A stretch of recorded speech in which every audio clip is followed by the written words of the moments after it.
Olá, amigos, tudo bem? Se Deus perdoa tudo, por que que na Bíblia está escrito que existe o pecado imperdoável? Se Deus é amor, se Deus é graça, se Deus é misericórdia, se Deus é perdão, por que que existe esse tal de pecado imperdoável? Veja só o que diz aqui, ó, Conselhos da Palavra. Mateus capítulo 12, verso 31. Por isso vos declaro, todo pecado e blasfêmia serão perdoados aos homens, mas a blasfêmia contra o Espírito Santo não será perdoada. É, amigo. Existe esse texto. Existe esse verso. Sabe por quê? Porque o Espírito Santo, como diz lá no livro de João, capítulo 16, verso 8, é o que nos convence do pecado, da justiça e do juízo. O que é pecado? É a transgressão da lei de Deus. Mas sabe, se o Espírito Santo vem nos convencer do pecado, mas a gente não ouve o Espírito, como é que nós vamos ser perdoados? Não é verdade? Porque nós não vamos sentir necessidade de pedir perdão a Ele.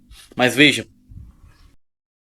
o Espírito Santo é quem faz a obra em nossa mente, em nosso coração, para nos arrependermos dos nossos pecados. É Ele que nos conduz, é Ele que nos guia e nos leva até Cristo, que nos perdoa.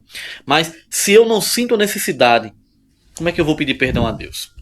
Mas veja só, o Espírito Santo ele trabalha como um alarme. Você já colocou um alarme no seu celular?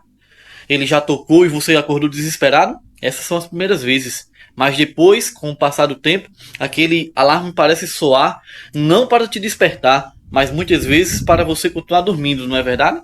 Então muitas vezes assim acontece. É o Espírito Santo falando ao nosso coração, falando ao nosso ouvido, e nós, simplesmente por termos ignorado a primeira vez, por termos ignorado a segunda, passa a ser um costume, e ele fala e nós não ouvimos mais. Ele fala e a gente não sente mais. E aí, quando chegamos nesse nível, é o pecado imperdoável. Não que Deus não nos perdoe ou não tenha capacidade, mas nós é que não pedimos mais perdão a Ele.